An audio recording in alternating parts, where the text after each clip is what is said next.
지난 한 주간도 평안하셨습니까?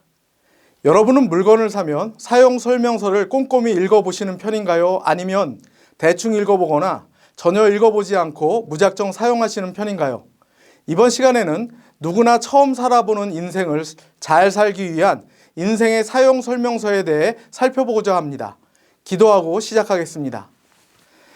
선하시며 인자하심이 영원하신 하나님 아버지, 하나님께서 저희 아버지가 되어 주셔서 때를 따라 돕는 은혜로 함께 해주시니 감사합니다. 그러나 그 은혜를 잊고 자기 중심적으로 살아갈 때가 있음을 고백합니다. 저희의 죄와 허물들을 용서하여 주시고 마음을 새롭게 함으로 변화를 받아 오직 하나님만 경외하며 살아가는 저희 모두가 되게 하여 주옵소서. 감사드리오며 예수님 이름으로 기도드립니다. 아멘. 사용 설명서는 거의 모든 곳에 있습니다. 사용 설명서가 필요한 이유는 무엇일까요? 사용 설명서를 무시한다면 문제에 봉착할 것이기 때문입니다. 그리스도인으로서의 삶을 사는 데 있어서도 반드시 지시사항이 필요합니다. 그렇기 때문에 우리에게 에베소서 5장과 6장을 주신 것입니다. 우리를 향한 하나님의 지시사항은 무엇인가요? 나 자신을 위하여 자신의 뜻대로 살지 말고 하나님의 뜻을 따라 하나님을 의지하며 살아가는 것입니다.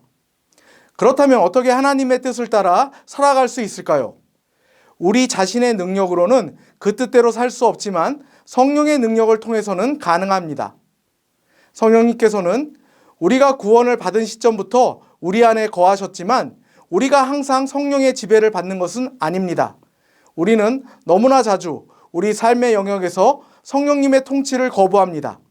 하나님의 말씀에 순종하고 여러분의 삶과 열정과 재능을 하나님께 맡기면 성령님께서 여러분의 섬김을 돕기 위해 여러분을 주관하시고 하나님의 뜻을 따라 살아갈 힘을 주십니다.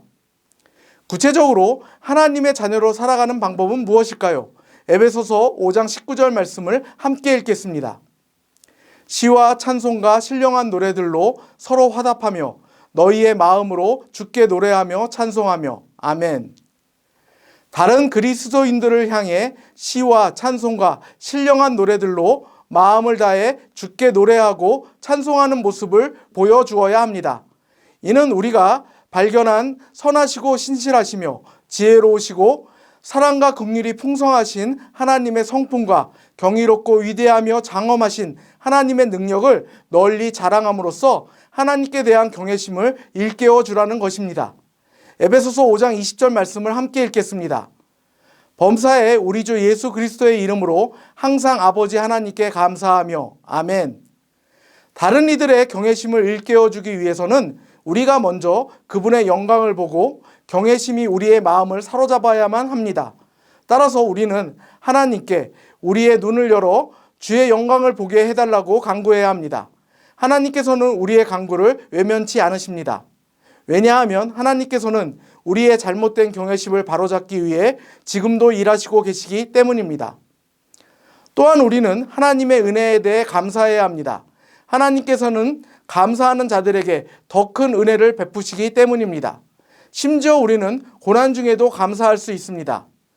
바울의 고백처럼 생각하건대 현재의 고난은 장차 우리에게 나타날 영광과 비교할 수 없기 때문입니다.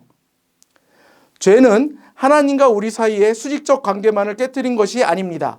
죄로 인해 더 이상 하나님으로부터 자원을 공급받을 수 없기 때문에 결핍의 문제에 직면하게 되었습니다.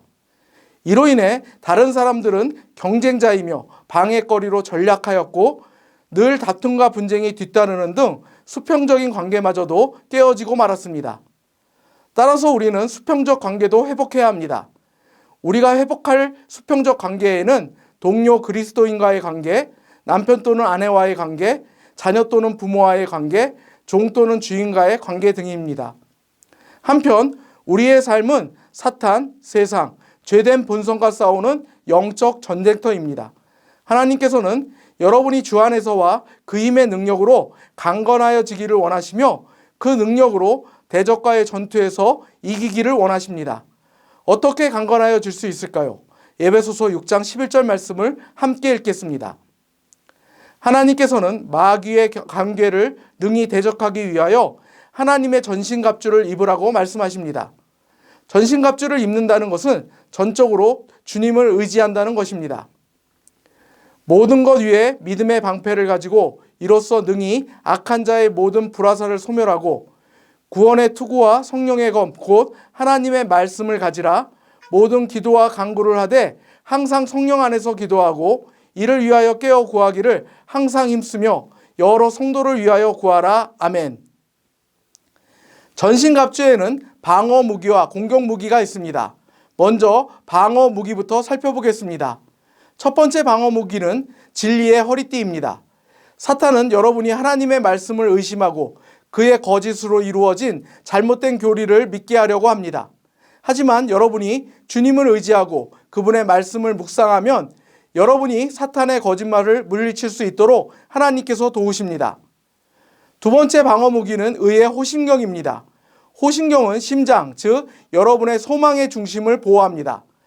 여러분 자신의 의가 아니라 그리스도의 의를 위하여 여러분의 사랑과 소망이 그리스도를 높이는 것이 되어야 합니다. 세 번째 방어 무기는 평안의 복음의 신입니다. 약속하신 말씀들에 근거하여 우리는 하나님의 평안을 소유할 수 있습니다. 네 번째 방어 무기는 믿음의 방패입니다. 여러분이 하나님의 능력과 약속들을 믿을 때 그리스도인으로서 온전히 살아갈 수 있도록 보호해 주십니다. 다섯 번째 방어 무기는 구원의 투구입니다. 구원의 투구는 죄의 힘으로부터 여러분이 자유하다는 것을 상징합니다. 구원의 투구는 싸움에서 사탄이 여러분의 주의를 흩으려는 악한 생각에서 여러분의 마음을 지켜줍니다. 다음은 공격 무기들입니다. 첫 번째 공격 무기는 성령의 검입니다. 성경 말씀을 읽고 묵상하고 암송하십시오.